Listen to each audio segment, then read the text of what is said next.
Bueno, muchachos, están viendo la diapositiva de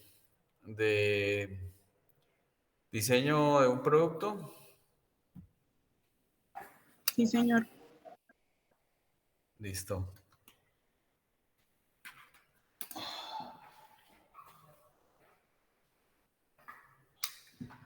Entonces, en la clase anterior, nosotros estábamos mirando la noción de lo que es el diseño, ¿no? El diseño eh, visto desde el visto como un proceso en donde definimos un producto a partir de la síntesis geométrica funcional. Otro aspecto del diseño que ustedes pues estarán viendo más adelante es lo que tiene que ver con cálculos, con modelos matemáticos. De tal forma que en esta materia nos vamos a preocupar más es por el diseño desde el punto de vista geométrico funcional y más adelante ustedes tendrán que complementar todo el panorama del diseño de un sistema mecánico, incluyendo la parte analítica, la parte de cálculo, la parte de modelos de falla y toda esa serie de cosas. Sí, y por el lado térmico lo mismo, modelos matemáticos para plantear comportamientos de sistemas térmicos y sistemas de manejo de fluidos, y etcétera, etcétera. Entonces, desde ese punto de vista, vamos a mirar unos ejemplos, o sea, un tema que el profesor Leonidas con el que quiere concluir el curso de ustedes, que son las transmisiones mecánicas. ¿Sí? Las transmisiones mecánicas son conjuntos de piezas, eh, un conjunto de piezas que están articulados para transmitir ah, no solo movimiento rotacional, sino movimiento traslacional también, sino energía mecánica. ¿Ya? Ya ustedes vieron una primera versión de esas transmisiones mecánicas que son las transmisiones que usan elementos flexibles, o sea, y, correas y poleas.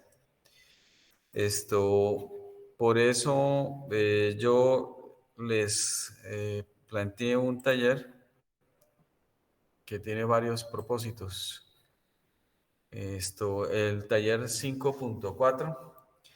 Ahí entenderán que yo estoy utilizando una nomenclatura aquí un poquito extraña para ustedes porque yo pues tengo el curso montado con digamos, con todo el temario, pero entonces estoy cogiendo partes de esa organización que yo tengo. Entonces por eso aquí en temas complementarios se usa numeración un poco más elevada.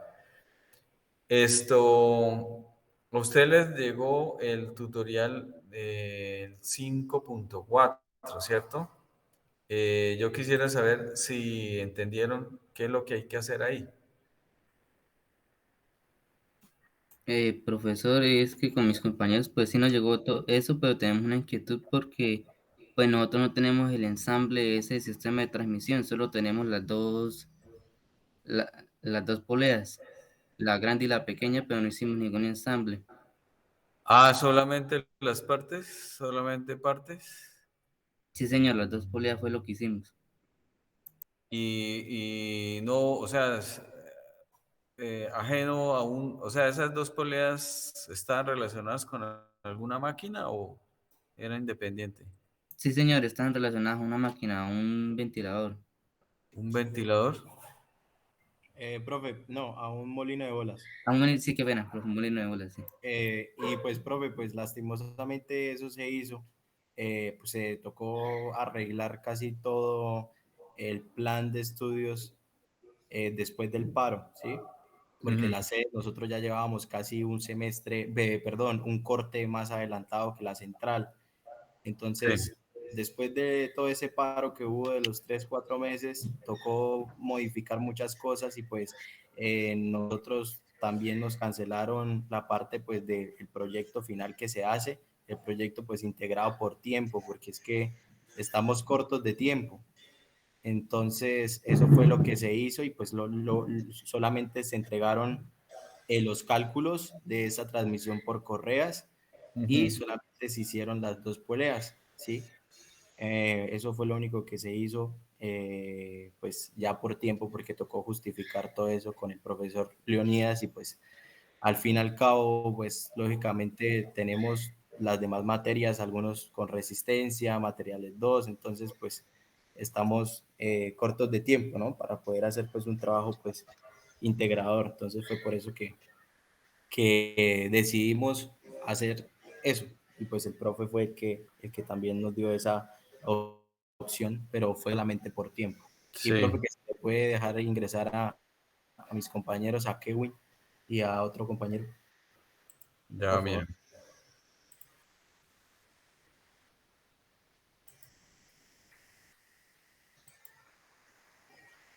Bien. Han hecho, dentro de los trabajos que le han entregado al profesor Leonidas, ¿han hecho algún conjunto mecánico?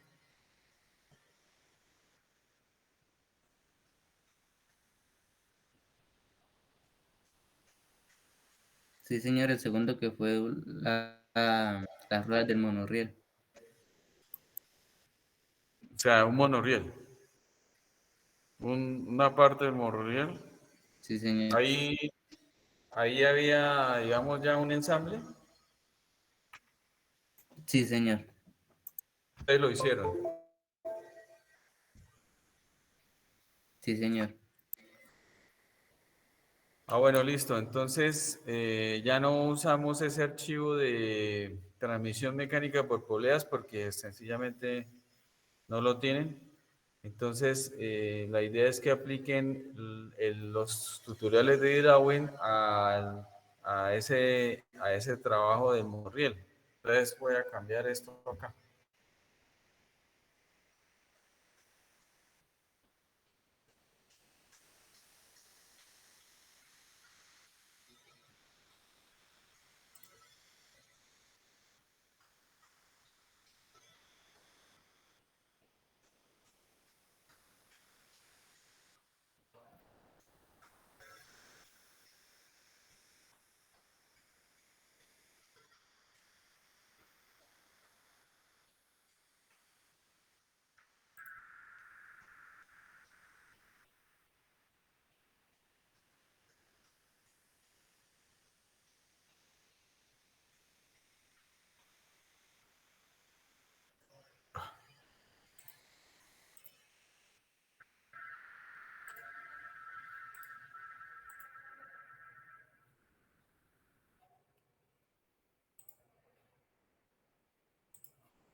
Listo. Ay, espera un momentico acá, yo necesito.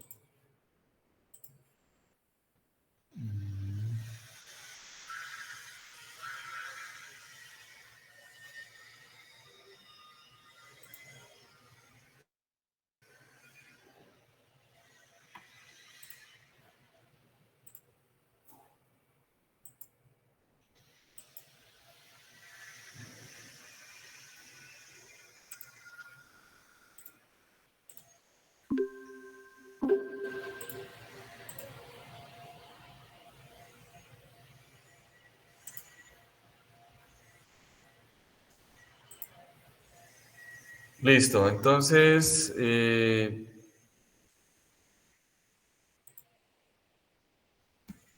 Si ustedes entran al Classroom y entran al taller 5.4, verían esto, ¿cierto? ¿Me confirman?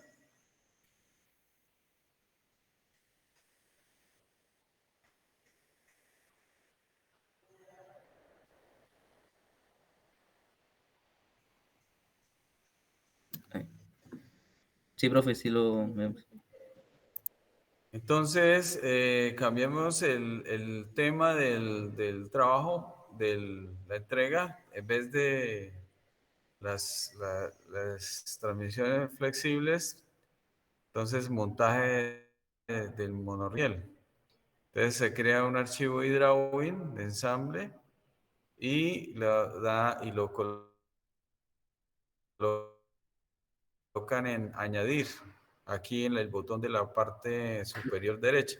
Entonces ahí tienen ustedes un botón que es más, añadir o crear, y ahí entonces se coloca lo crean con su nombre, su apellido, punto, su nombre, y esta es la extensión de un archivo nativo de SolidWorks de ensamble, perdón, de Drawing de ensamble, que que se, que se crea a partir del ensamble de SolidWorks.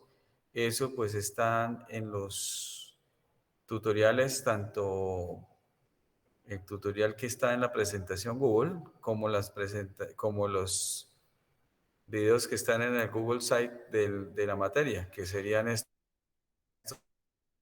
que ustedes ahí muestran bastantes detalles de cómo se trabaja esa parte. Y de una vez se enteran qué es lo que ustedes envían, qué pasa cuando yo recibo esa información, etcétera, etcétera, etcétera. Entonces, esa entrega está para el 15 de septiembre, ¿sí? A las 12 del mediodía prácticamente. Y de paso, miramos lo que son conjuntos mecánicos y necesito también que ustedes se acostumbren a la herramienta de eDrawings lo más pronto posible. ¿Está claro?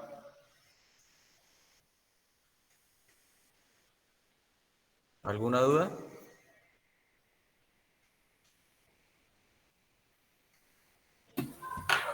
Profe, buenos días. Buenos días.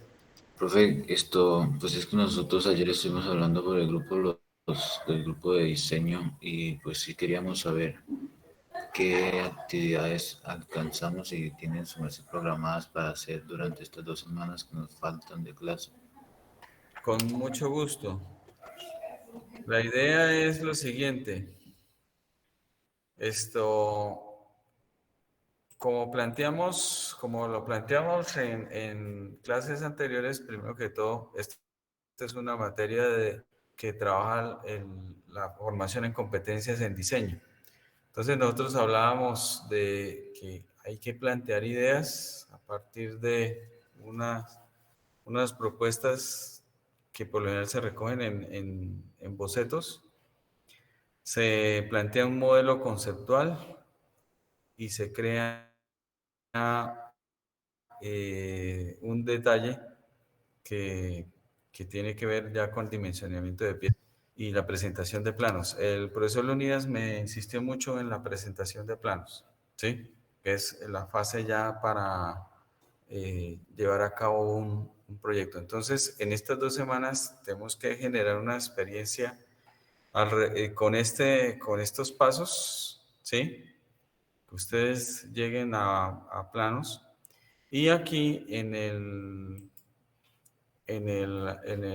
la configuración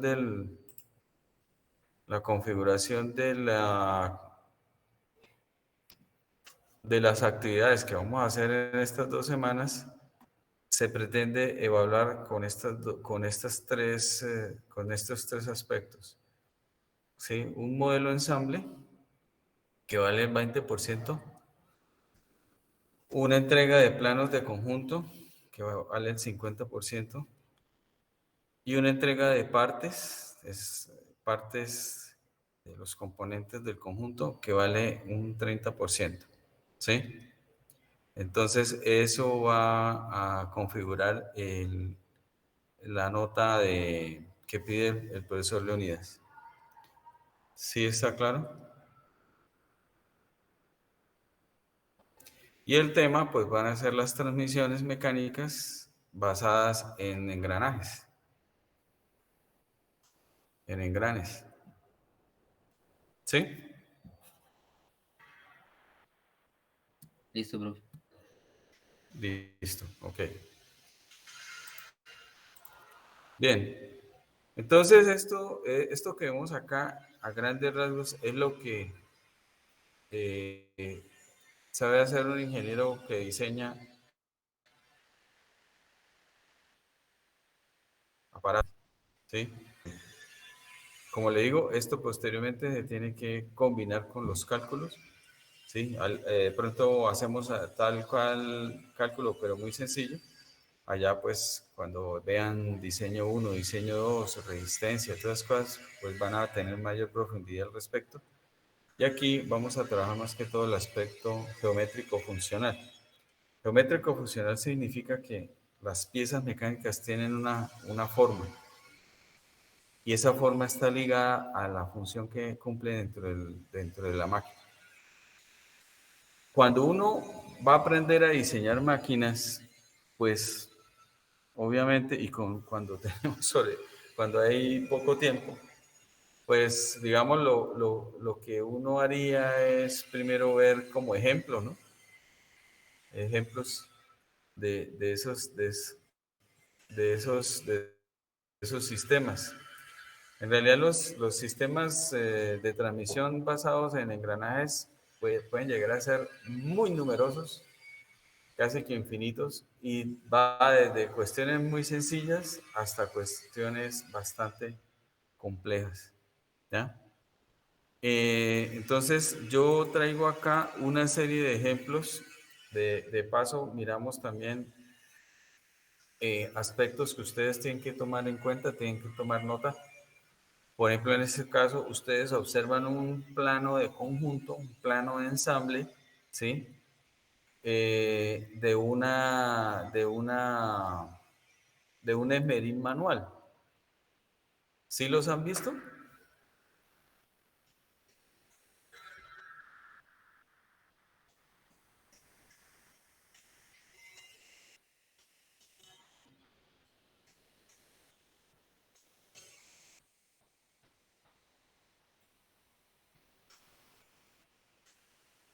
No, profe.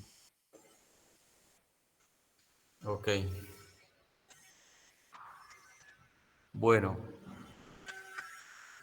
los esmeriles estos esmeriles los usan por aquí en Bucaramanga, por ejemplo, pasan señores en unas zorras diciéndose que se afilan cuchillos y se arreglan tijeras y todas las cosas, y ellos pues usan mucho este tipo de esmeril. Es un esmeril que muy apetecido en donde hay falla de energía, digamos, no hay electricidad, porque los esmeriles normalmente son eléctricos, ¿no? Pero no todos los casos se dan. En fin, bien. Este esmeril manual, ustedes están viendo un plano de conjunto. Ese plano de conjunto pues tiene sus características. Quiero identificar de una vez eso para que, porque ese, digamos, es probable, esta es una de las tantas configuraciones, tantas no, hay dos. Esta es, esta es un ensamble que utiliza vistas en corte, ¿sí? Espero que ustedes eh, eh, hayan visto algo de eso en dibujo de máquinas. Si no, las vistas en corte, hay unos libros muy buenos que hablan de las vistas en corte por ejemplo, el libro de Giesecke. Esa referencia la encuentran ustedes en el cuando entran aquí al site del curso de diseño gráfico. ¿Ustedes les llegó la invitación de esta página? Sí, Sí, señor. señor. Sí, profe. Muy bien, entonces aquí en la parte izquierda donde dice introducción al curso, referencias, biblioteca, aquí ustedes meten, ¿sí? Y para eso de vistas en corte, no solo de conjuntos, sino también de piezas, les recomiendo mucho este libro, el primero, Dibujo y Comunicación Gráfica de Friedrich Giesecke. Ese libro tiene un capítulo que habla solamente de eso. También el libro bueno, ese libro se consigue en biblioteca, pero yo sé que ustedes, grandes navegantes de Internet, lo pueden conseguir. Otro libro que hablan bastante de esto es el de Cecil Jensen, ¿sí? Dibujo y diseño en ingeniería de Cecil Jensen. También hay hay un capítulo que habla de vistas en corte. Hay ciertas reglas que hay que seguir acá con las vistas en corte. Pilas con eso porque eso, si llegan a utilizar este modo, pues se les va a calificar esos conceptos. Como ustedes aprecian, es un ensamble relativamente sencillo. Cuando hablamos de relativamente sencillo es porque tenemos pocas piezas y se puede entonces, mediante un corte, ubicar componentes en el interior, ¿sí? Y hay ciertas reglas. Ustedes observan acá, por ejemplo, los ejes. Aquí tenemos un eje. Acá tenemos un eje. Acá tenemos otro eje. Esos ejes, si ustedes se fijan, no van cortados. En cambio, lo que ustedes ven en rayas, el achurado, eso es que está cortado. Se corta la carcasa, se cortan los engranajes, pero digamos de una manera especial, en fin, ¿sí? Y este es un corte parcial, fíjense que comienza desde acá, ¿sí? Entonces, en esos libros, en el libro ese es obviamente un tema de dibujo de máquinas. Si no lo recuerdan, lo pueden repasar ahí. Si no lo vieron, lo pueden aprender ahí. Y si no entienden algunas cosas, eh, me preguntan, por favor. Listo. Entonces, la idea de un plano de conjunto es observar es observar el aspecto que tendría una máquina, ¿sí? En términos generales, pues con el grado de detalle adecuado para poder observar eh, cómo, cómo está constituido un, un artefacto, una máquina, un sistema mecánico, ¿sí? En la parte de izquierda, entonces, tenemos una vista sólida, ¿sí? Se insinúan los engranajes. Se insinúan los engranajes con unas líneas. Estas líneas trazos están bajo norma y corresponden a los diámetros primitivos de los engranajes. Ahorita vamos a ver qué es un diámetro primitivo, ¿no? De engranajes. Como ustedes aprecian acá, hay ciertos elementos que se señalan ya desde acá: 19, 29, 30, 3. Aquí tenemos también un tornillo. En la parte, el elemento 2 es un tornillo, ¿sí? Y en la parte interna, el esmeril del esmeril tiene una transmisión por engranajes bien interesante.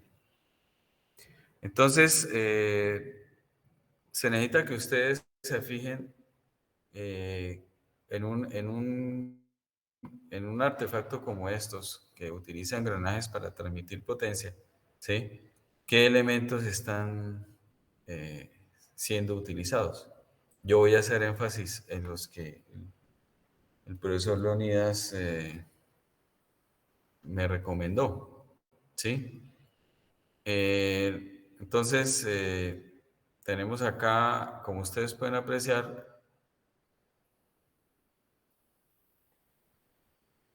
tenemos ejes. Aquí tenemos, si vamos y una cosa, también que se me estaba olvidando. Estos planos se caracterizan también por esta lista de partes. O sea, ustedes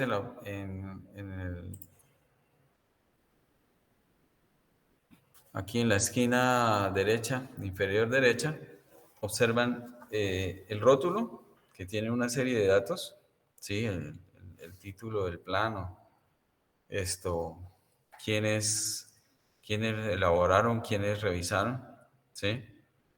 Escala full, quiere decir que está en escala 1:1, ¿sí? La empresa, etcétera, etcétera. Bien. De aquí para arriba del nombre de la compañía hay un renglón que tiene aquí, eh, dice número, part name. Esto significa la cantidad de piezas que se requieren. Aquí el material, y en algunos casos se utiliza también la designación, ¿sí? O sea, aquí en esta columna de que materiales, pues más que todo es mejor colocar la designación. Pero estos son planos un poquito viejitos. Aquí yo veo algunas designaciones que lo vamos a detallar un poco más, ¿sí? Entonces, por ejemplo, el elemento 6 aquí, crank spindle, ¿sí? Crank spindle es como una especie de eje, ¿sí? Un eje que se conduce con una manija, la 5, ¿sí? Que es un elemento, así lo vemos de esta proyección, desde este punto de vista, y así lo vemos de frente. Ok. Es importantísimo en un plano de conjunto tener esa lista de partes. Si no existe, pues la calificación va a ser prácticamente nula. Entonces, en la primera columna, se ubica el componente mediante estos globos numerados, ¿sí? Por lo general esos globos van numerados en una secuencia, en un sentido horario o antihorario.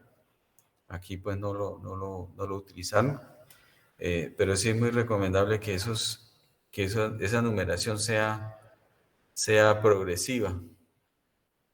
Entonces, aquí tenemos 30 piezas, como ustedes pueden observar acá.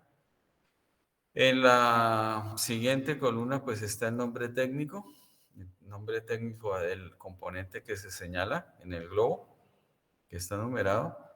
La siguiente columna, entonces, cuántas piezas son requeridas para este conjunto mecánico. Y finalmente, el nombre el material. Esta columna la tenemos que mirar más más con calma, porque aquí en las, digamos,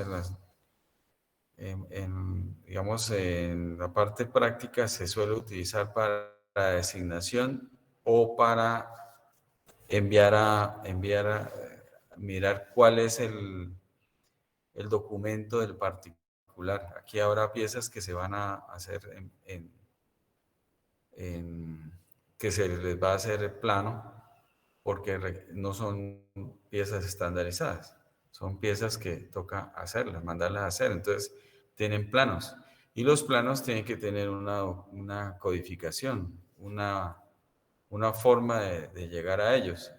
Entonces, esa columna donde dice material, muchas veces se utiliza para eso, para decir, si es una pieza que es estandarizada, se le coloca una designación. Si es una pieza que va a ser, que no es estándar, ¿sí? Y que toca mandarlo a hacer, entonces, ¿dónde está el plano? ¿Cuál es el plano? ¿Cuál es el código del plano? ¿Sí? Entonces, tengamos en cuenta eso en los otros ejemplos que miremos, ¿ya? Entonces, como ustedes pueden apreciar, los engranajes los encontramos acá. Esta es una forma de representación de los engranajes. Los engranajes, ustedes saben, pues son ruedas dentadas eh, que transmiten potencia de manera sincrónica, o sea, diente a diente, ¿sí?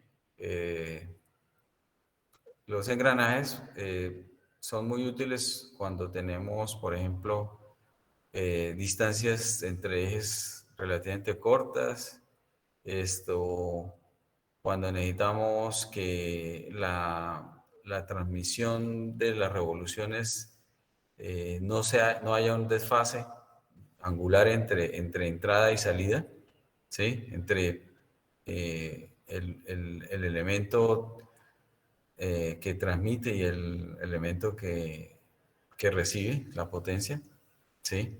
Para que se desfasen angularmente dos engranajes, pues sencillamente se tendría que partir los dientes. En cambio, por ejemplo, en las bandas no son síncronas, son asíncronas porque inevitablemente ellos van a tener cierto resbalamiento, ¿sí? Entonces hay cierto desfasamiento. Bien, entonces los engranajes los vemos, por ejemplo, un engranaje es la pieza 8. Sí, Dark Gear, que el 8 es un engranaje, ¿sí? Ustedes observan ahí el engranaje. Y aquí vamos a tener varios engranajes. En esta parte vamos a identificarlos así de rapidez. Entonces,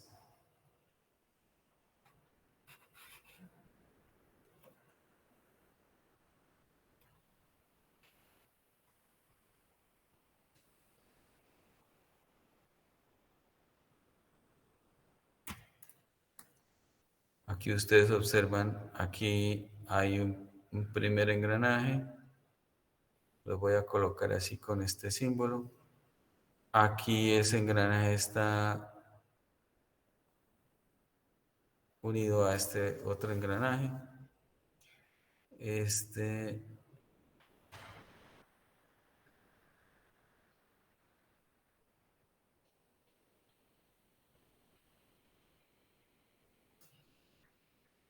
Aquí tenemos otro par de engranajes.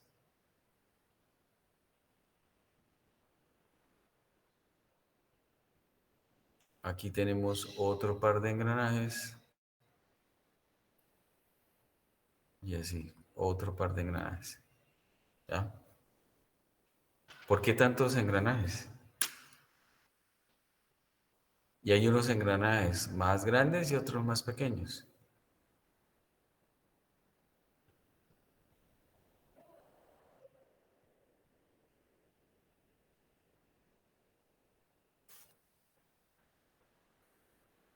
¿Qué se busca? Por ejemplo, el esmeril. ¿Qué se busca con el esmeril? Pues que tenga como una velocidad más de la que se le ingresa y para poder que afile los cuchillos bien y eso, ¿no?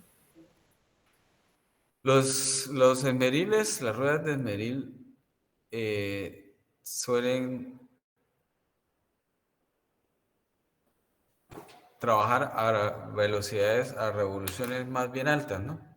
Entonces, como dice el compañero, usted en una manija, las revoluciones de entrada con una manija no son altas. Por ahí hay estudios que máximos por ahí 60 revoluciones por minuto y eso, cosas de ese estilo, si no menos.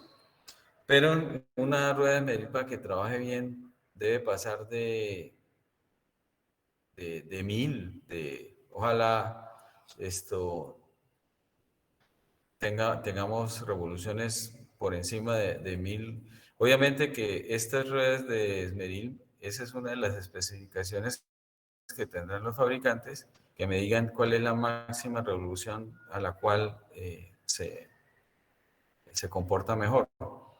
En las ruedas de esmeril, por ejemplo, si trabajan a velocidades muy bajitas, se dañan, se desboquetan, se, se, se gastan de manera poco simétrica, entonces va a generar vibración. Y y si se abusa de las revoluciones, los esmeriles, las ruedas de esmeril, se desgastan muy rápido, inclusive pueden producir un quemado, pueden producir un quemado en el material y la misma piedra se va desbaratando de manera inadecuada. Entonces, aquí ustedes pueden observar un sistema de engranajes que busca aumentar las revoluciones de la mano, o sea, del eje de entrada, aumentarlas hasta llegar a unas revoluciones del, del esmeril adecuadas. Entonces recordemos que uno de los factores que se utilizan en las transmisiones por engranajes son las relaciones entre dientes. Esas relaciones entre dientes, M es la relación de velocidades y está dada por el número de dientes de la rueda sobre el número de dientes del piñón, ¿sí? ¿Qué es rueda y qué es piñón? Por lo general, rueda es el engranaje que tiene mayor diámetro. A eso se le llama rueda, ¿sí? Y piñón a la rueda más pequeña, a la rueda, ¿sí? Entonces, si tenemos varias etapas de engranajes, la relación se va a afectar por el otro tren de engranajes, ¿sí? Pero entonces esa relación de dientes va multiplicado. Si tenemos otro tren, entonces aquí tendríamos Z5 sobre Z6 y afectaría la relación de transmisión, ¿sí? Esto sucede lo mismo para transmisiones reductoras como para transmisiones multiplicadoras. El caso que estamos viendo es seguramente una transmisión multiplicadora. Entonces vamos a verlo más adelante. Ok, ahora, esos engranajes tienen que estar apoyados en otros elementos, en otro elemento muy importante que serían los ejes. Entonces aquí ustedes pueden observar un eje, el eje de entrada, que es el que tenemos nosotros acá, ¿sí? Aquí yo veo otro eje, el eje de salida. Ok. Esto, El eje es fundamentalmente un elemento para transmitir potencia mecánica, ¿sí? La gran mayoría de casos los ejes transmiten potencia mecánica mediante la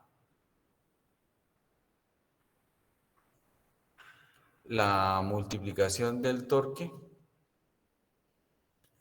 por las revoluciones o por la velocidad. Lo que sucede es que dependiendo de las unidades que trabajemos, la potencia, ¿qué unidades tiene la potencia, compañeros?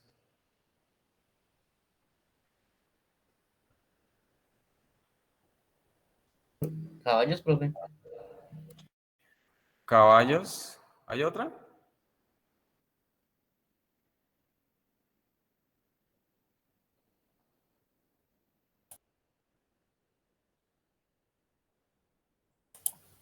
El vatio, profe. El vatio, claro. El torque. Por ejemplo, si yo estoy en caballos, pues estoy en unidades que llaman unidades inglesas. ¿Cómo sería el torque? Las unidades del torque.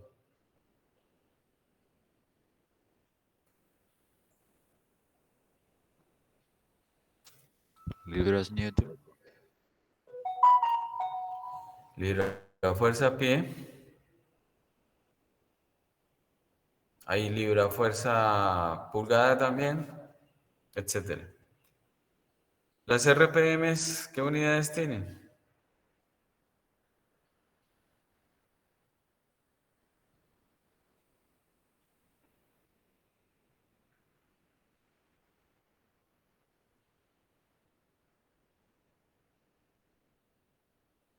Bueno, serían revoluciones sobre minuto la mayoría de veces. Sin embargo, hay otras unidades, por ejemplo, siempre la unidad de tiempo estará abajo. Entonces también se usa revoluciones por segundo y así sucesivamente. También radianes por minuto. De ahí es que salen algunas conversiones que están en los libros y que nos permiten, digamos, utilizar estas unidades de torque y velocidad, velocidad rotacional, ¿no? Me refiero yo a velocidad rotacional. En el caso del vatio se utiliza mucho el newton metro y en revoluciones sobre segundo. También radianes sobre segundo. En fin, para el manejo de unidades yo les recomiendo que se consigan una tablita que puede estar en los libros o en internet para hacer estas conversiones. ¿Ya? Ok, los ejes básicamente son transmisores de este tipo de energía, de la potencia. ¿Sí?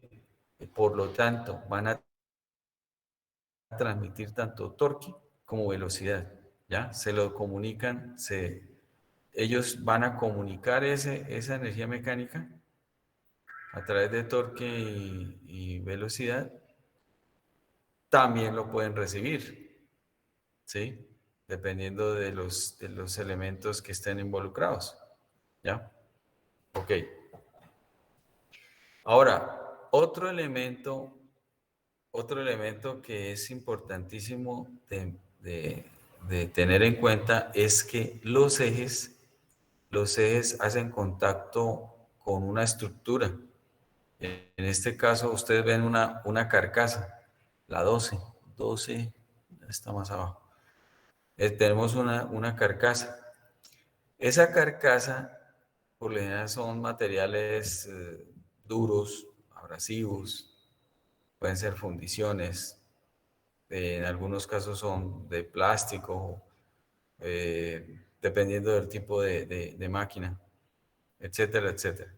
El caso es que si yo si tengo un movimiento relativo entre un eje y una carcasa, al poco tiempo ese eje y esa carcasa se van a desgastar mutuamente. Entonces, observen ustedes que aquí hay un achurado pequeño. Este de acá. Voy a colocar en otro color.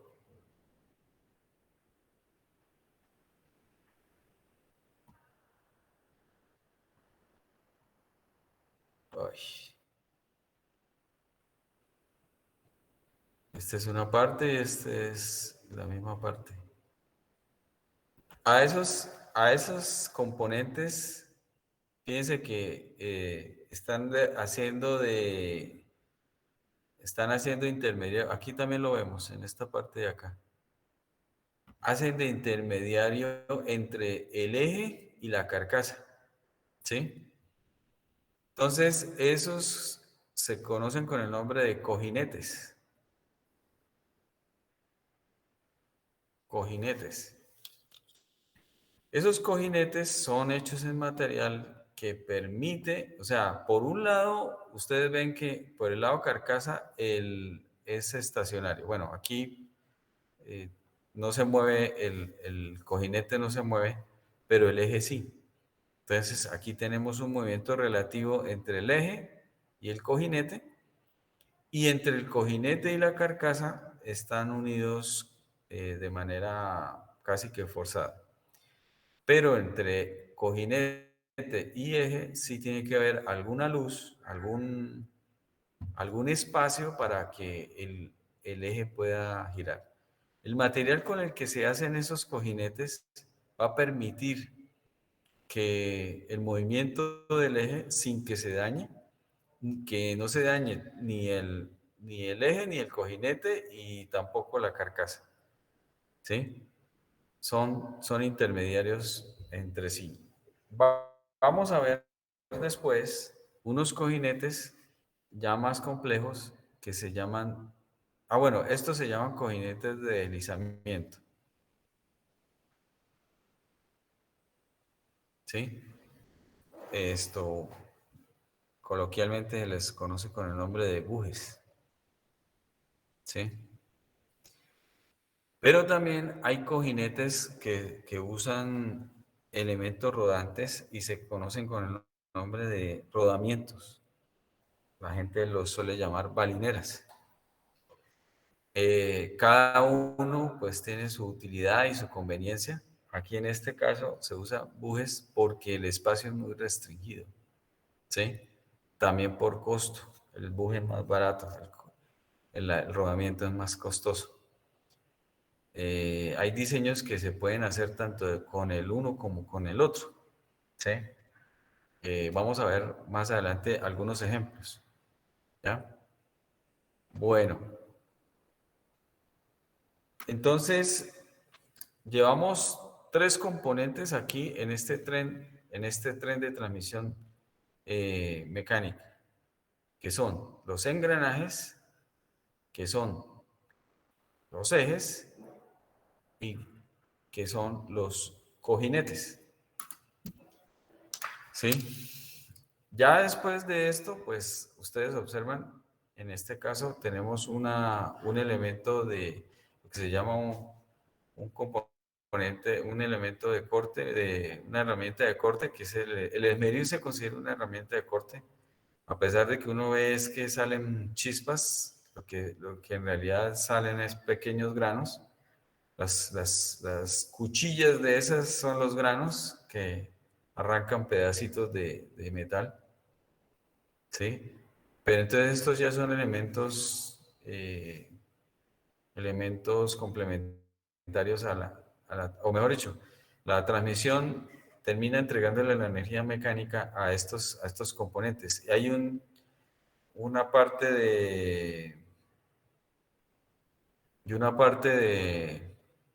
de entrada que sería la manija acá, que permite darle giro al primer eje. Y a través de los engranajes se lleva la energía mecánica para que se mueva el segundo eje y por lo tanto se mueve el esmeril. ¿Ya? Profe, qué pena. Sí, cuénteme. Profe, ¿me podría repetir la relación que tiene la rueda y el piñón? La rueda y el piñón, la rueda se le llama así al engranaje, a la rueda dentada que tiene mayor tamaño, ¿sí? Y el piñón es a la rueda dentada de menor tamaño, simplemente para distinguirlos, pero ambos son ruedas dentadas. Sí, profe, y para el cálculo, aquí, lo primero que nos escribió. M es, digamos, la variable que por lo general se utiliza para una relación de velocidades entre... Esto lo ven ustedes no solo en engranajes, también se ve en las poleas, ¿no? ¿Usted lo vieron en las poleas también? ¿Cómo era la relación cómo es la relación en las poleas, el M en las poleas?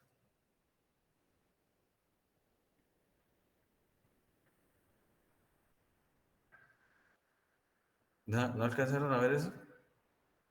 Alguien dijo, profesor, nosotros calculamos, pero no hicimos el ensamble, que no hay que más que. Entonces, si hicieron cálculos, ¿saben de dónde sale esto? Para las poleas. ¿Qué se coloca aquí? ¿Qué se coloca acá?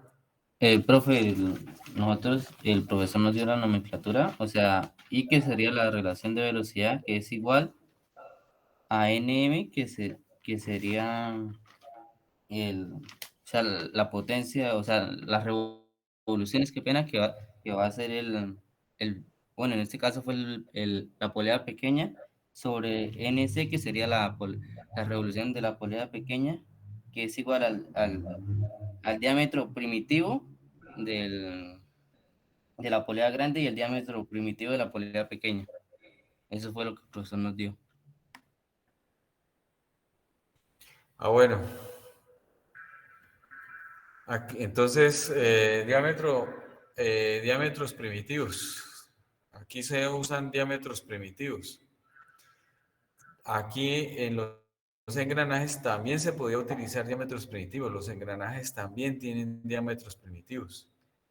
Pero también se puede utilizar el número de dientes. ¿Por qué? Porque vamos a ver que hay unas relaciones cinemáticas que relacionan los dientes con los diámetros primitivos. En las poleas, pues como no hay dientes, ¿sí?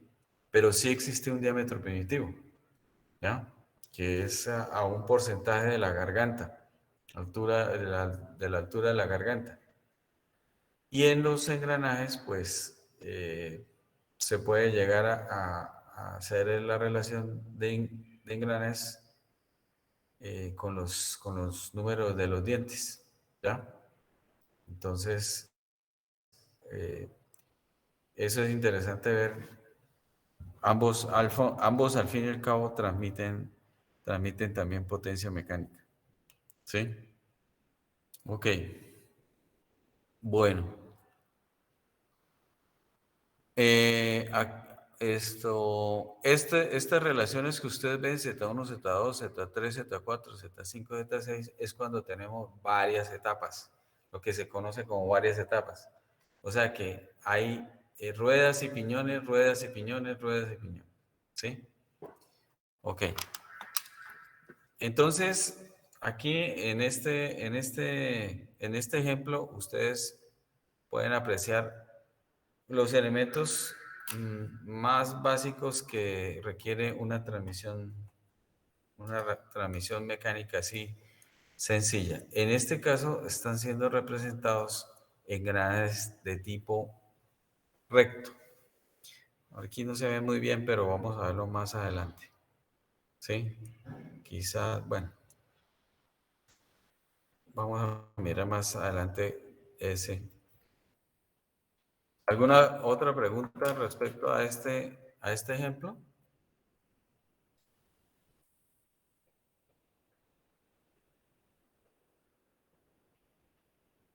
Profe, las zetas que siempre están en el denominador siempre son la, el piñón. Depende. Si usted maneja M por mayor que uno, pues obviamente que Z1 es de rueda y Z2 es de piñón, porque los Z de piñón van a tener menos dientes. Entonces, la costumbre es que uno trabaja M mayor que uno. Por ejemplo, si tiene una relación reductora, pues sencillamente Z1 es el de rueda y Z2 es el de piñón, ¿sí? Listo. Pero digamos, hay gente que trabaja al revés. Yo por lo menos me acostumbré así, a trabajar con mayores que uno.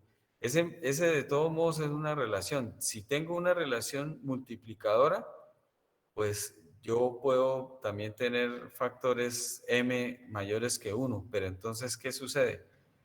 Va a suceder que la entrada va a ser esto, ¿qué? Esto, ahí se invierte un poco porque el piñón es el de entrada, perdón, el piñón en las reductoras, el piñón es el de entrada y el de salida es el de rueda en las reductoras. En las multiplicadoras, la rueda es la que es la entrada y el piñón es el que es la salida, ¿sí? Como es este caso. Este caso, o sea, un engranaje grande le mueve a un engranaje pequeño. O sea, este de acá, por ejemplo, yo muevo este engranaje grande y embono con este engranaje pequeño. Entonces, obviamente, la salida por este eje va a ser de multiplicación. ¿Ya? Ahorita vamos a ver un ejemplo de reducción. ¿Sí? Los engranajes rectos sencillamente son engranajes que se caracterizan porque son, los dientes son paralelos al eje de giro. ¿Sí? Entonces, perdón, los dientes van paralelos al eje de giro. Ese es un tipo, o sea, los engranajes rectos son un tipo de engranaje.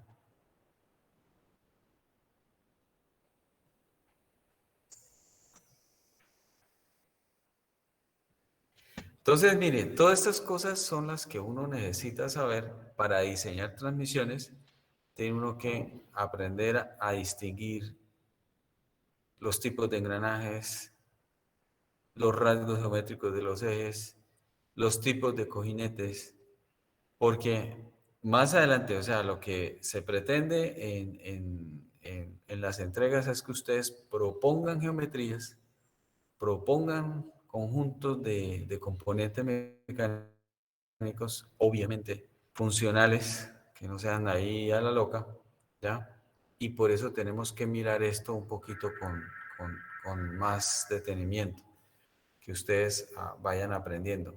Todo esto, todo esto está ampliado en los documentos de referencia de la página web, de diseño gráfico. Yo simplemente estoy haciendo un resumen y espero que ustedes estén tomando nota para que después vayan ustedes repasando y mirando.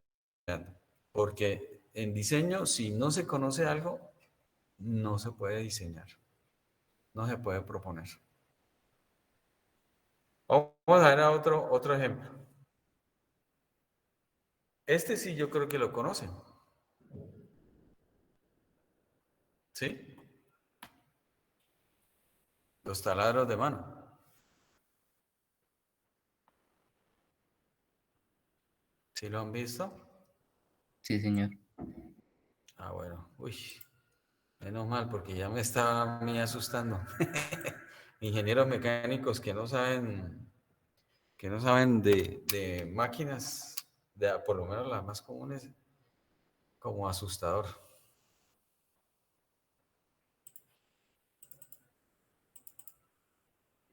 Bueno.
Bien, compañeros, ese taladro que vieron ustedes lo están viendo ahora en el entorno hidráulico, ¿sí?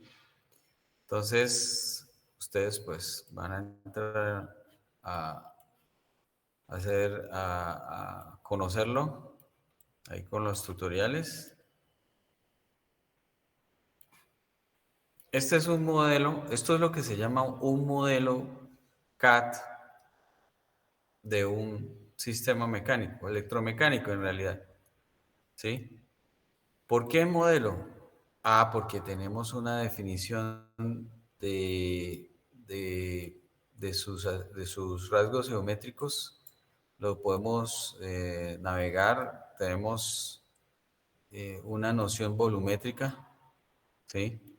A diferencia del documento anterior que lo vimos, eh, lo hemos representado en forma plana, en forma de dibujo de conjunto, de corte, eh, y es otra forma de ver los diseños, ¿sí?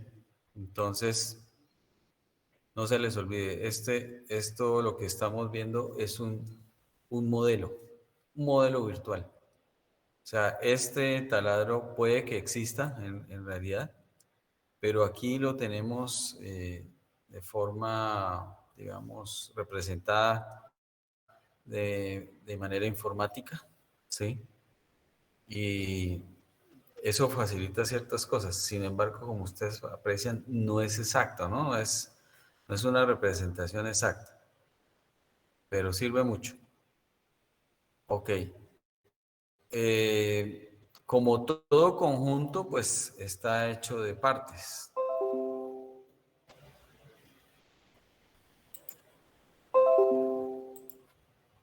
Los componentes, ustedes ven en la parte de abajo una barra de herramientas. Bueno, arriba también tenemos eh, los menús típicos de una aplicación Windows, ¿sí? Archivo, eh, herramientas de vista, eh, herramientas para mover, medir, para hacer secciones transversales, para generar secciones transversales. Esto de marcas y fechas es para marcar, para crear notificaciones de algo, un aprobado o un rechazado. Propiedades físicas, marcas, esto también lo van a ver, también va a ser muy útil. Bueno, y aquí hay unas cosas de configuración que ustedes entrarán a detallar en los tutoriales. Por abajo, entonces, ustedes observan una serie de herramientas también bastante útiles. Bueno, unas que están aquí ya están acá. ¿Sí? La casita siempre la vuelve a uno a la vista original con que se creó el archivo. Entonces el archivo busca ese punto. La flechita siguiente, el icono siguiente, es una herramienta de animación, ¿sí? Que es también bonita para algunos casos, cuando se están presentando proyectos es interesante, que va pasando por las diferentes vistas y proyecciones.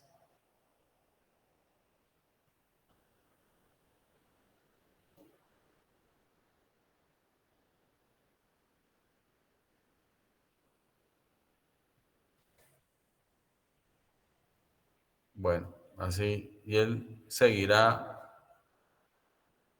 todo el tiempo hasta que le demos aquí parar. Me voy aquí a restablecer, ¿sí? Está también una herramienta de explosión. Esa herramienta de explosión pues es un poquito caótica, no es en realidad la explosión deseable, pero ustedes pueden apreciar ahí otra forma de visualizar los conjuntos mecánicos a partir de una separación de componentes. Aquí esta separación, pues obviamente que no es muy funcional, no es práctica, ¿no? Las explosiones sirven mucho para mirar cómo se arma y se desarma un conjunto mecánico, ¿ya? Muy seguramente ustedes en las entregas, en la entrega, ese va a ser un punto a calificar, la explosión, porque la explosión le va a comunicar al operario o a otro ingeniero la manera como se debe armar y desarmar un conjunto mecánico. Bueno,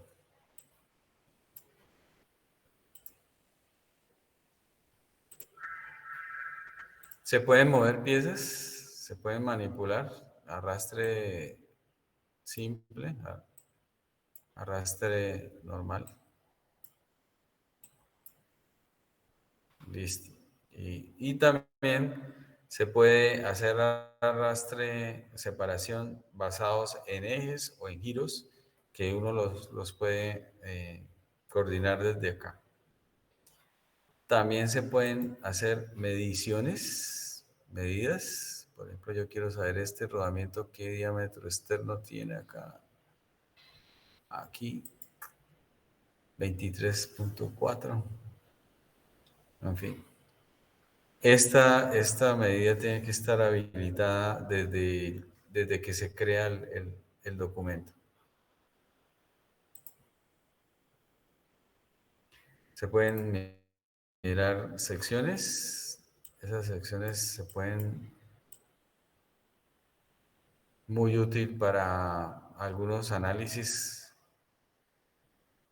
Por ejemplo, hay piezas como fundición o piezas que tienen detalles internos bien particulares que se necesitan verificar. Estas son las marcas que se pueden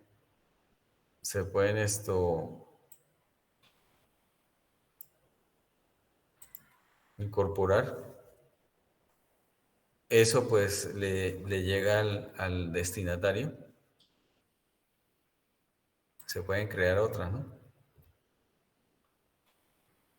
Propiedades, marcas. Eso se lo dejo para que lo miren en el tutorial. Las marcas las vamos a usar bastantico. Son bastante útiles, sirven para crear mensajes, señalar características y crear mensajes. Aquí tenemos anotaciones, esta no es muy útil por ahora. Y finalmente aquí tenemos todo el compendio de componentes que se tienen. Si yo necesito localizar algo, por ejemplo, aquí tendríamos ese componente. Esta carcasa es de este componente. O sea, este componente tendría un archivo de parte. ¿Sí? Eso es lo que me significa acá. Esto que tiene flechita es porque es un subconjunto. ¿Sí? Brush. Acá. Bueno, más adelante lo miraremos con más calma. Entonces aquí hay subconjuntos y hay piezas directas. O sea, aquí ya hay una estructura de componentes. Aquí ustedes ven componentes que son estandarizados, son sacados de bases de datos de componentes. Esto es lo que nosotros llamamos una designación, ¿sí? M4 viene siendo o sea, uno al ver este elemento, este designación, ya sabe de qué se trata, de qué tipo de elemento se trata. ¿Alguien me puede? Un tornillo, profesor. Muy bien, ¿por qué reconoció que es un tornillo? Por la nomenclatura.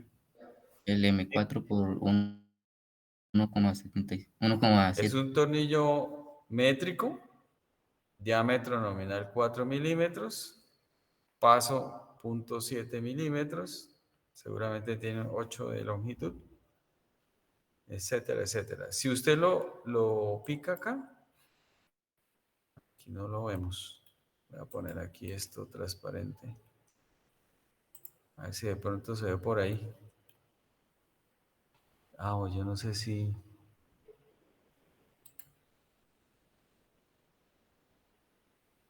ocultar otros. No, se me fue mal esta vaina.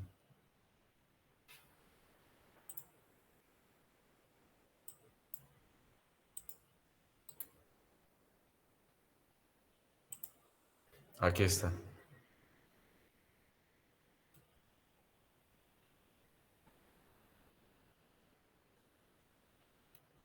Un tornillito estandarizado.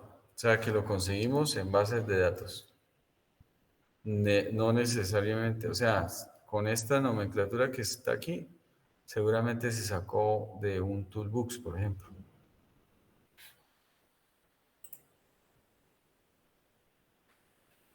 Ok. Bueno, ahora vamos a mirar el sistema del tren de potencia del taladro.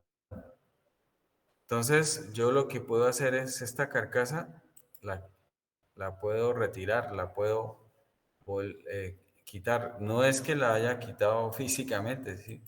Aquí, mire, queda como en una sombrita. Sí, los otros elementos que ustedes ven están retenidos. Este queda así como sin fondo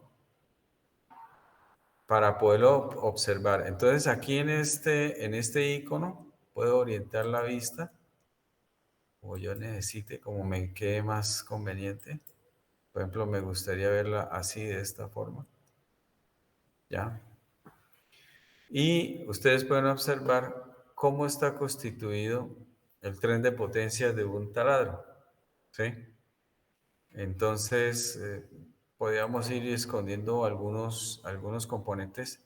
El estator del motor eléctrico lo podemos ocultar acá. Entonces nos deja ver el inducido, que es el rotor del motor eléctrico. Aquí ustedes ven las escobillas, estas son las escobillas, acá. Y el motor, el rotor del motor eléctrico, fíjense que hace parte aquí de un conjunto que termina siendo un eje, o está montado sobre un eje, mejor dicho. Y ustedes pueden observar, ese eje está montado sobre estos rodamientos. Aquí hay uno y aquí está el otro. Entonces, como ustedes pueden apreciar, tiene también el rodamiento, en este caso, está también estandarizado, tiene una designación, SKF 626. Y el eje en realidad es todo esto. Es un eje bien raro, bien multifuncional, porque ese eje hace parte del rotor del motor eléctrico. Ahí montado las delgas, que son estos dientes que ustedes ven acá. También tiene vinculado el rodamiento de atrás. Aquí tiene el rodamiento, tiene esta turbinita, este ventilador para refrigerar el motor. Estos motores se calientan mucho, ¿sí? Entonces, con esto se forma una especie de ventilador, de bomba neumática, ¿sí? Pues de ventilador más bien, ¿sí? Y este termina en una punta que parece un tornillo, pero en realidad es un engranaje, ¿sí? Y le pega otro engranaje, que es el que tenemos acá. ¿Sí ven la diferencia? O sea, ¿qué característica tiene este engranaje? Ese es un engranaje helicoidal. Muy bien. Entonces, aquí los engranajes helicoidales, a diferencia de los engranajes rectos, los engranajes helicoidales, los dientes van inclinados respecto al eje de giro, ¿sí? Acá.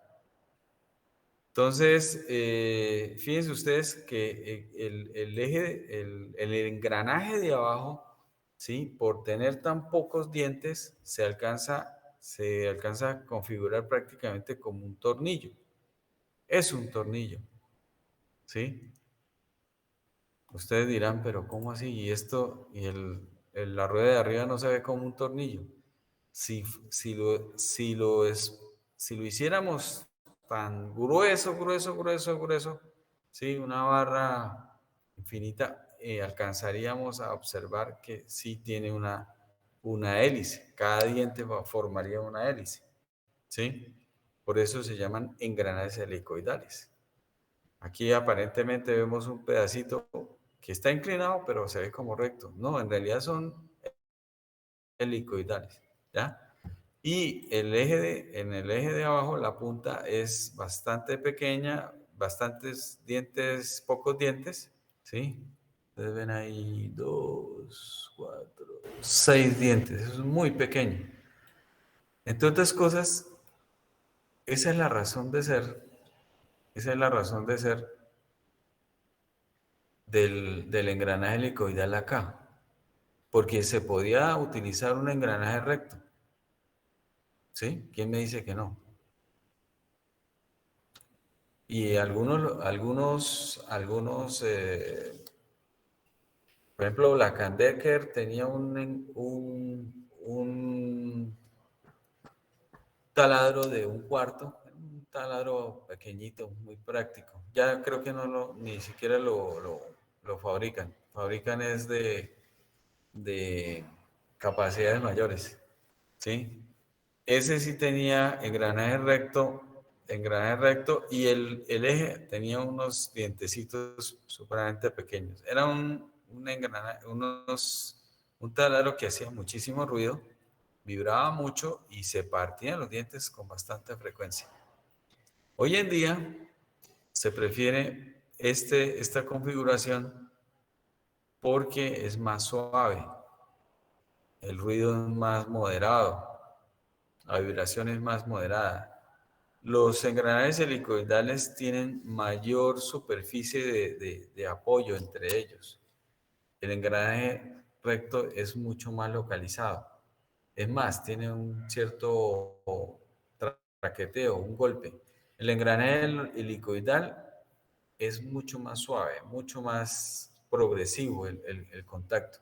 Ideal para, digamos, este tipo de aplicaciones y más si tenemos cercanía, nos conviene que no sea tan ruidoso, que sea suave. También los engranajes helicoidales, por tener bastante apoyo entre dientes, eh, pues puede transmitir cargas muy superiores al de un engranaje rectos, ¿no? Pueden tener. ¿Cuál es el pero? ¿Cuál es el inconveniente del engranaje helicoidal? El sistema de tren helicoidal. Costo. Bueno, costo. Pero hay otra cosa también importante.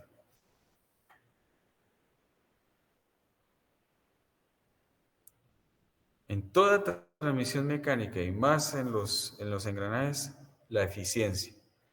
¿Qué sucede acá?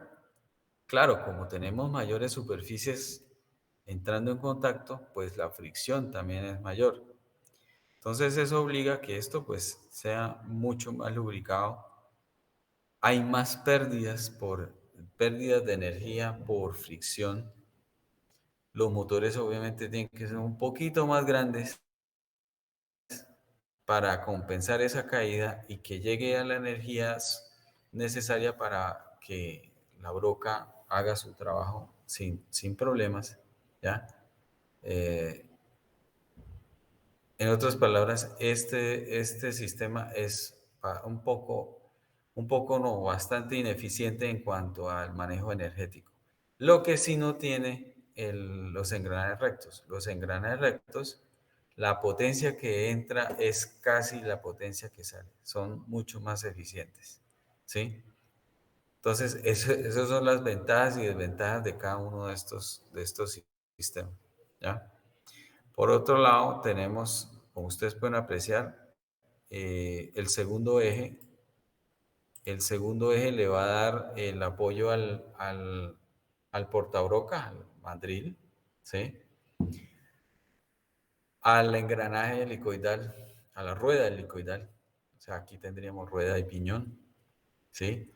Y tenemos dos rodamientos, este acá y este acá, ¿sí? Entonces, esta es la forma de cojinete. Este es un cojinete por rodadura. Ya no es como el anterior, que eran cojinetes de deslizamiento, simplemente un tubito. Este ya tiene cuerpos rodantes, tiene como las balineras. ¿Ya? Entonces, ustedes pueden observar acá esta configuración de, de un tren de potencia bastante sencillo, utilizando engranajes helicoidales con ejes apoyados en balineras. Aquí tenemos una sola etapa. ¿Ya? Bien. ¿Alguna pregunta?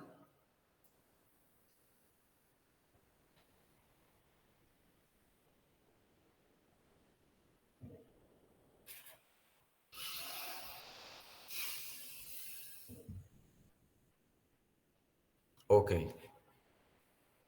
listo. Vamos a ver otro ejemplo.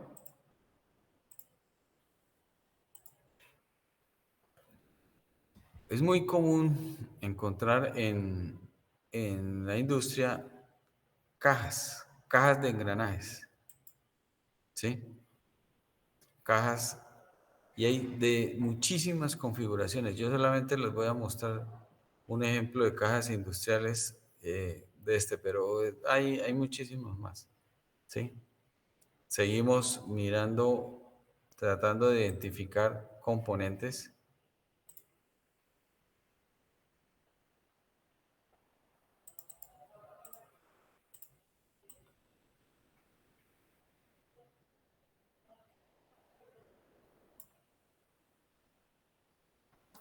Bien.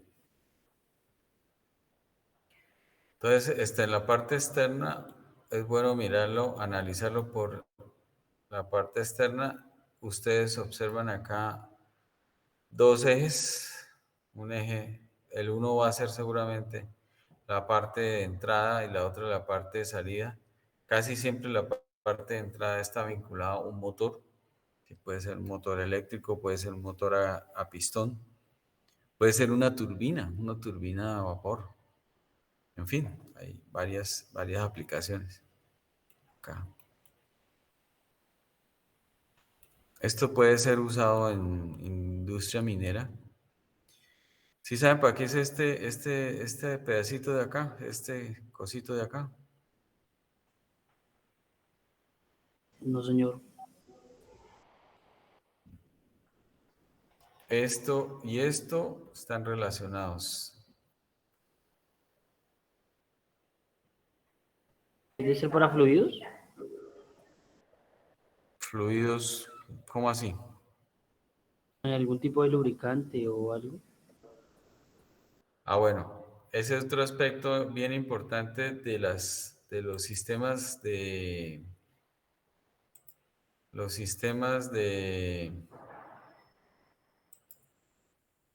ay, perdón, aquí se me descuadró esto.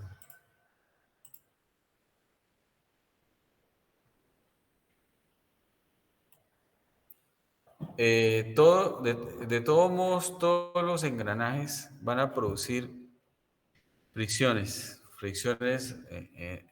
internas, unos más que otros. Ya vimos que los engranajes rectos, ustedes están viendo aquí un ejemplo de engranajes rectos, aplicación de engranajes rectos. Si bien son más eficientes, de todos modos también van a gastar energía, un poco de energía, por cuestiones de fricción. Entonces, ¿qué sucede? Cuando se tienen cajas, se usa lubricación. Un tipo de lubricación es la lubricación por salpique. En la parte, ustedes ven que la carcasa está prácticamente dividida en dos. En la tapa superior y la tapa inferior. La tapa inferior en realidad es un tanque, se convierte en un tanque. Entonces, en este caso, se puede llenar de aceite, de lubricante. Hay aceites con aditivos especiales para cajas, ¿sí? Así como hay aceites para motor, para meterlo al motor de un carro.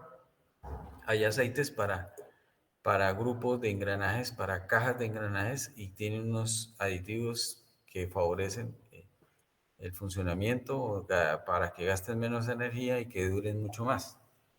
Entonces, observen ustedes, eso es muy importante, la lubricación en las cajas es supremamente crítico. En algunas ocasiones, si se llega a quedar una caja sin lubricación, la vida útil de los elementos va a ser,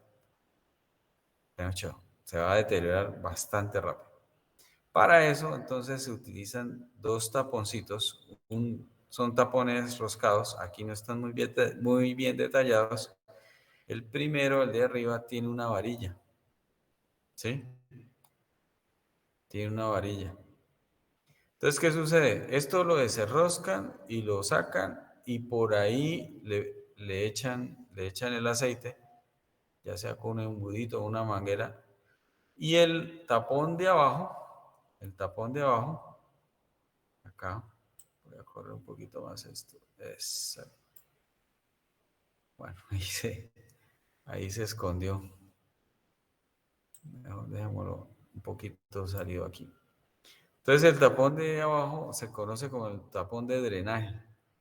Cuando se quiere cambiar el aceite, porque esos aceites se degradan, lo que se usa es quitar este tapón y drenar. Entonces con la varilla nos damos cuenta qué nivel puede haber de lubricante. Cuando esto se está moviendo, obviamente que por salpique, por el arrastre entre los dientes, se va a ir el lubricante y va a cumplir con el cometido de hacer la lubricación respectiva. Bueno, eso es en cuanto a lo externo. Vamos a meternos un poquito en la máquina como tal. Aquí, vamos a quitar esta tapa. Primero esto. Esto pues también es como un tapón de venteo, porque se producen vapores, los lubricantes producen vapores. Entonces se suelen utilizar estas tapas y estos también se vuelven elementos de inspección. Aquí tenemos tornillos, dos tornillos los podemos quitar también.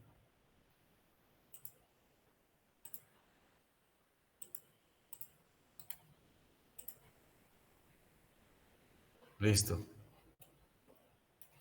Esto lo podemos volver transparente. Listo. Ok. Bueno, maestra, a ver.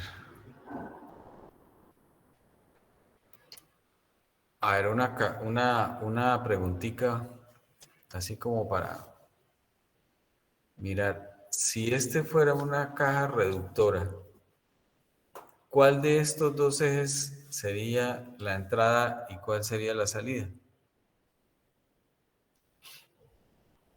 ¿El de arriba o el de abajo? ¿Cuál sería el de entrada?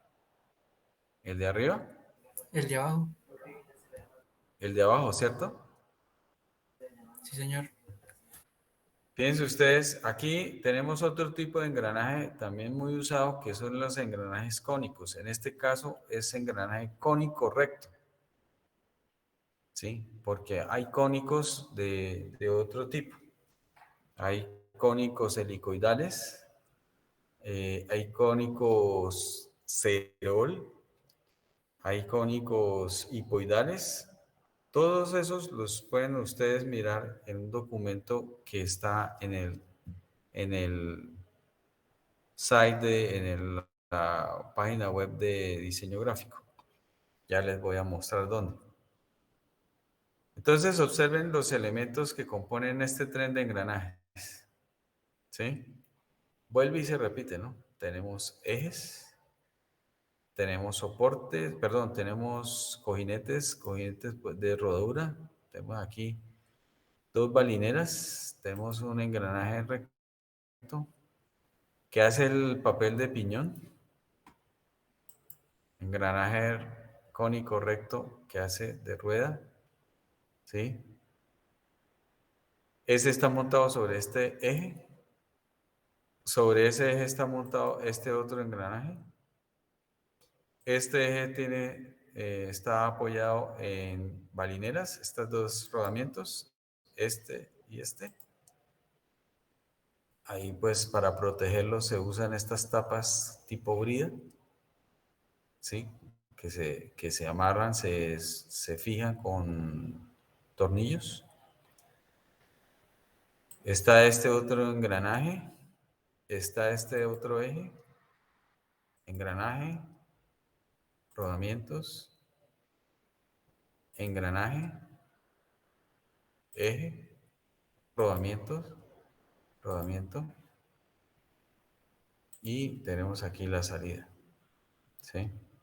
Si pusiéramos el motor aquí por este lado, seguramente sería posible tener un sistema multiplicador, pero la gran mayoría de veces se utiliza como reductor, o sea que el motor iría por este lado. La entrada de potencia sí, sería por este lado, ¿ya? Ok. Aquí ustedes pueden observar engranajes de tipo recto y engranajes de tipo cónico recto. Y rodamientos. Rodamientos, si miramos el tipo de rodamiento que se va a usar,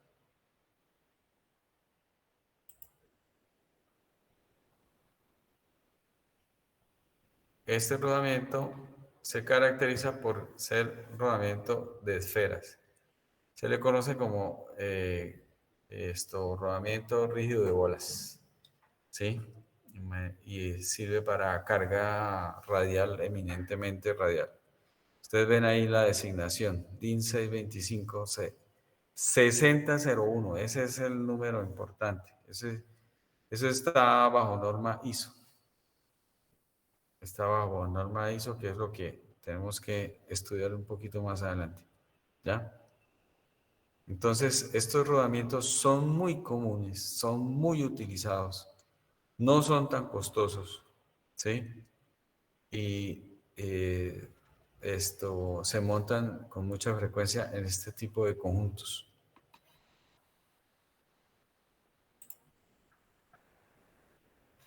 ¿Alguna pregunta sobre este sistema?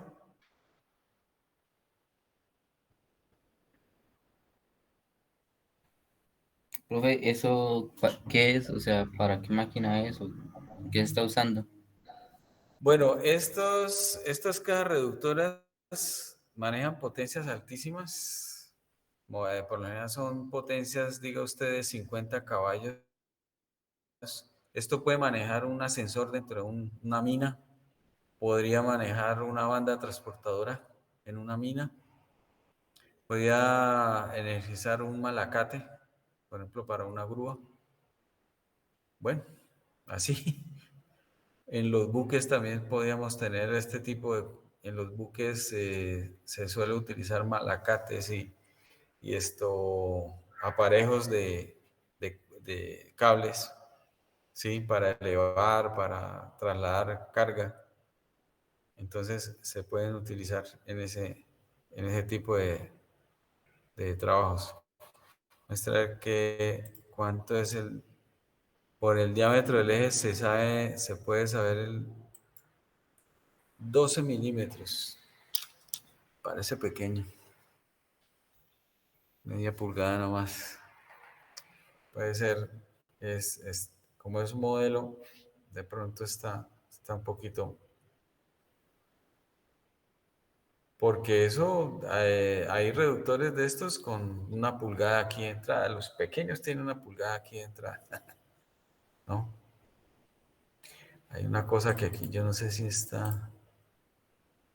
No, desafortunadamente no lo tiene, pero lo debía tener. Acá, detrás de esta tapa, hay unas cosas que se llaman, hay unos dispositivos que se conocen con el nombre de sellos mecánicos. Esos sellos mecánicos son como unos empaques que hacen que digamos, no se meta mugre, no se meta tierra o no se meta cualquier contaminante al interior de la balinera, porque esta balinera, si le llega a caer arena, cualquier tipo de partícula, sencillamente se daña. Entonces, aquí en este espacio que se ve, se usan los sellos mecánicos que cuando veamos de pronto se ven asociados a los sellos, a los rodamientos, porque son elementos de protección. Y estas bridas son pensadas también para eso. Tal vez no lo colocaron porque no lo, o sea, por tiempo, quién sabe qué. Sin embargo, esos elementos también se consiguen, son elementos estandarizados. ¿Ya? Bueno.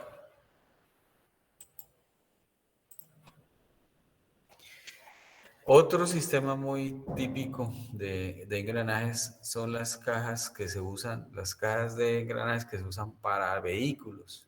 En la parte derecha, en la parte izquierda, ustedes están viendo una caja de cambios, una caja de velocidades de moto, de moto. O sea, se caracteriza porque utilizan engranajes rectos. Entonces, los cambios son más sencillos. ¿Sí? En cambio, en la parte izquierda ustedes ven una caja de cambios de automóvil, viejita, ¿no? Pero, digamos, no tiene mucha diferencia con las de ahora, ¿sí? En cambio, esas usan engranajes helicoidales, ¿ya? Toman la potencia del motor, ¿sí?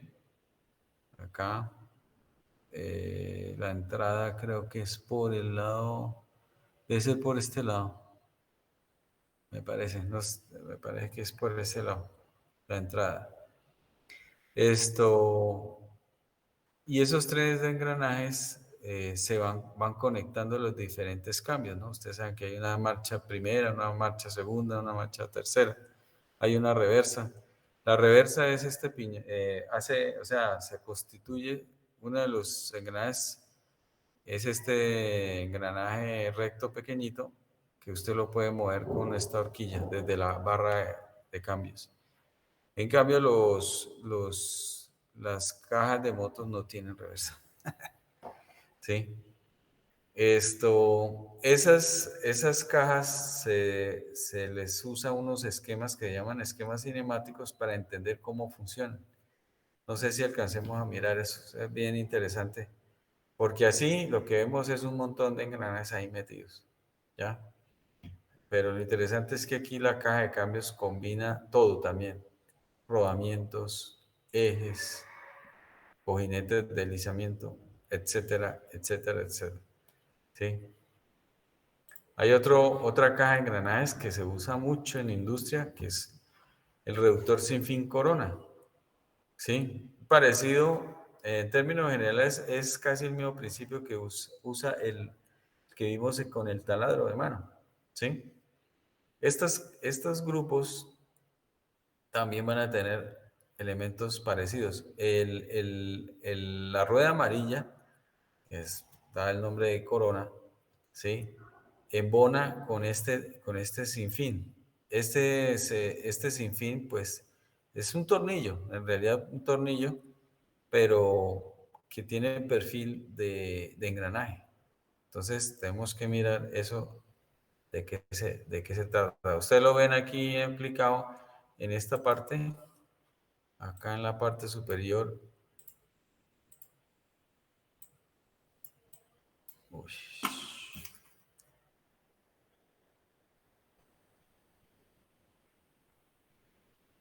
Este grupo es el grupo del sinfín corona. Entonces, aquí está la entrada. Este es el motor eléctrico. El motor eléctrico, polea, el sinfín corona, y la corona se enlaza con una cadena, que es también un sistema sincrónico. Tienen relaciones de transmisión muy altas, o sea, 1:40, 1:50, 1:100 inclusive. Necesitan de mucha lubricación porque se calientan bastante. ¿Sí? Bueno, hay otros tipos de engranajes especiales. Las cremalleras que se usan, por ejemplo, en los sistemas de dirección. ¿Sí? Son engranajes prácticamente hechos en una barra y pueden hacer contacto con un piñón. Entonces, al moverse el piñón, se mueve se pone la cremallera. Ese es otro tipo de conjunto dentado, de engranajes. En este caso se utilizan para los sistemas de dirección. ¿Ya? Ok. Bueno, entonces, como les digo, para uno empezar a diseñar sistemas de transmisión por engranajes, uno tiene que alimentarse de ejemplos. Esta es una muestrica relativamente pequeña de todo lo que hay en la industria. Hay mucho más, pero bueno, ya ustedes se dieron cuenta qué cosas están involucradas ahí en esos trenes de potencia. Entonces, hay una tareita que ustedes tienen que hacer, ¿sí? Acá en la página web, ¿sí? Hay en esta parte de temas complementarios, en la parte de abajo, dice temas complementarios. ¿Sí lo ven? Se despliega acá. Y tenemos un primer enlace a elementos mecánicos estándar. Listo. Entonces es importante que ustedes se metan a este tema. Cojinetes rodantes y por deslizamiento. Pican acá en ver aquí.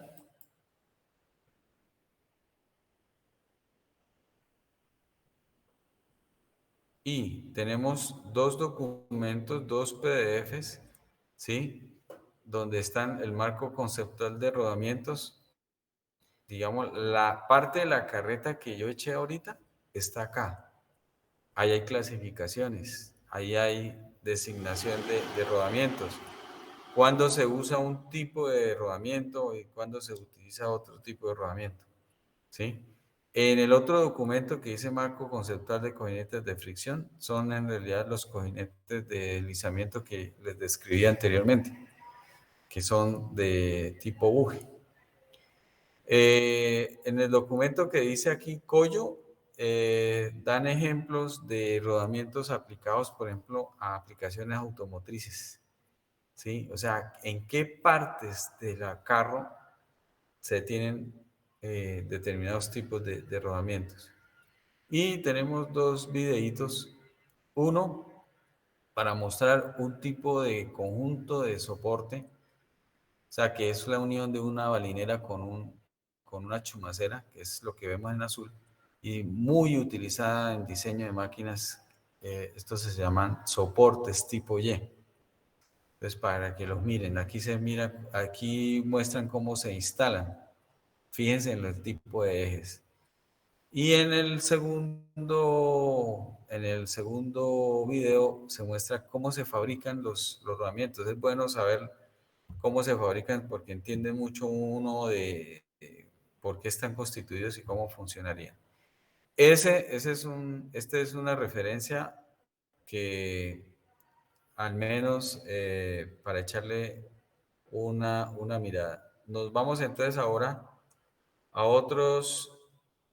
a otro enlace que son elementos de baja estandarización.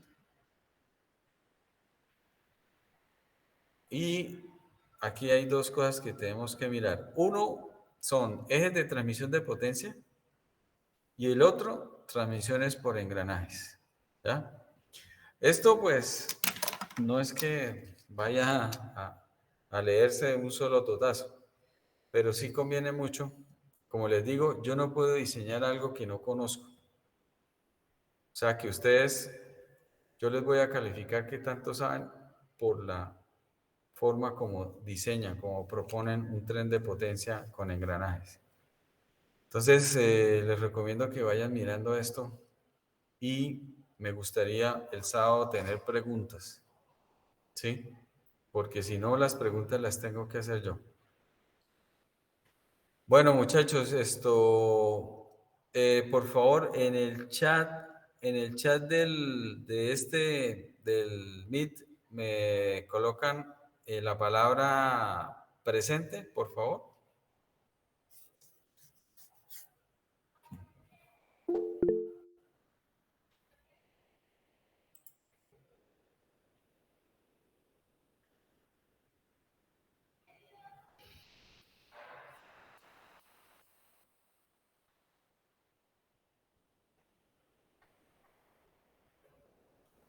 Bien, y les recomiendo que estén pendientes del Classroom, que ahí pues se dan mensajes y propuestas de talleres. Que pasen buena tarde. Hasta luego, profe, muchas gracias. Gracias, profe. Luego, profe, buen día. Hasta luego.